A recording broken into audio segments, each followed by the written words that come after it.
Emoji smiley কি খাওয়া যায়? আরে হ্যাঁ হ্যাঁ, খাওয়া যায়। তো আমার ভিডিওটা দেখতে থাকো যে আমি আজকে স্মাইলি পটেটো কিভাবে বানাই।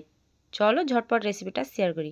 বিসমিল্লাহ। তো এখানে আমি 4টে সেদ্ধ আলু নিয়েছি। এবারে গ্রেটার দিয়ে ভালো করে গ্রেট করে নেবো। তোমরা চাইলে কিন্তু এটাকে হাতে ভালো করে মেখেও নিতে পারো।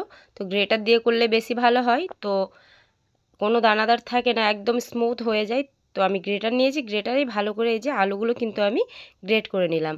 তো এবারে আমি এক এক করে এর মধ্যে মশলা দিয়ে দেবো। প্রথমে দিয়ে দিলাম চিলি ফ্লেক্স, দিয়ে দিলাম কালো গোলমরিচের গুঁড়ো, ভাজা জিরের গুঁড়ো, লাল মরিচের গুঁড়ো, গরম মশলার গুঁড়ো, লবণ এবং দিয়েছি এখানে আদা রসুন বাটা।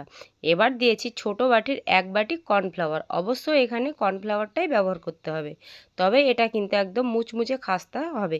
এবারে ভালোভাবে আমি হাত দিয়ে মেখে নিচ্ছি, একটা ডো করে নিতে হবে। তো একটু আমি মাখামাখি করে নিয়েছি। এবার ওপর থেকে দিয়ে দিলাম ধনেপাতা কুচি।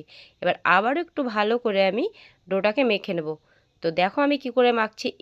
এই পটেটো স্মাইলিটা সত্যি বলছি দারুণ খেতে। তো প্রথমে একটা আমি গোল করে করেছিলাম, হচ্ছে কিনা দেখছিলাম, তো হয়েছিল। তো চলো এবার একটা আমি রুটি বানিয়ে তোমাদেরকে এই পটেটো স্মাইলি কিভাবে করতে হয় তো করে দেখাবো। তো এখানে আমি একটু কর্নফ্লাওয়ার ছিটিয়ে দিয়েছি। এবারে একটা রুটি আমি বেলে নিয়েছি।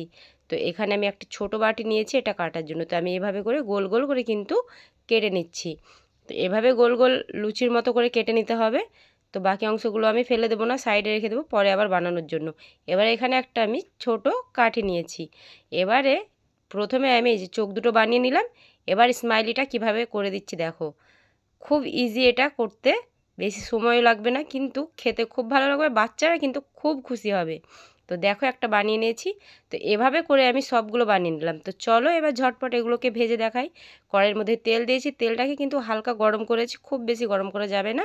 এবার এক এক করে আমি এর মধ্যে পটেটো স্মাইলিগুলো দিয়ে দেবো। তো পটেটো স্মাইলিগুলো দেওয়া হয়ে গেছে। এবার কিন্তু একদম লাল লাল করে ভেজে নিতে হবে। দেখো আমি কিভাবে করে ভাজছি, তবেই কিন্তু ভাজতে হবে, দেখতেও ভালো লাগছে। এই যে একদম লাল লাল করে ভেজে নিচ্ছি। বলো কেমন হয়েছে রেসিপিটা, ভালো হয়নি? তো ভালো লাগলে অবশ্যই লাইক কমেন্ট ফলো করতে ভুলবে না। এবং ইউটিউব থেকে দেখলে আমার চ্যানেলটিকে সাবস্ক্রাইব করবে, ফেসবুক থেকে দেখলে পেজটাকে ফলো করে দেবে। ভালো থাকবে, সুস্থ থাকবে। আল্লাহ হাফিজ।